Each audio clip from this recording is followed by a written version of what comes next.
அது எதுக்காக இந்த மாதிரி பண்றாங்கன்னு சொன்னா, வங்கிகளுடைய லாபம் குறைந்திருக்கிறது. ஏன் லாபம் குறைஞ்சது? வராக்கடன் கூடுனதுனால. அதை ஈடுகட்டுவதற்காக சாதாரண சாமானிய மக்கள் மீதுல தலையில அடிக்கிறது தான் நடந்துட்டு இருக்கு. அதுதான் ஒரு டிஜிட்டல் வழிப்பறி என்று சொல்லியிருக்கிறார்கள். அது முழுக்க முழுக்க உண்மையானது.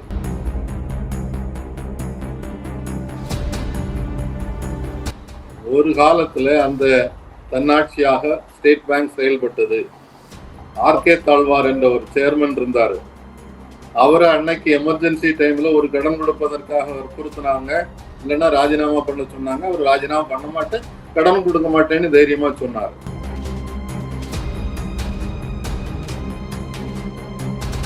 அப்ப அதுல ஸ்டேட் பேங்க் சேர்மனுக்கு மேல ஒரு மிகப்பெரிய அழுத்தம் இருக்குது. அது தொடருது. அதனால ஸ்டேட் பேங்க் இன்னும் சில உண்மை விவரங்களை சொல்லாமல் இருக்கிறதுன்றதுதான் யதார்த்தமான ஒன்று.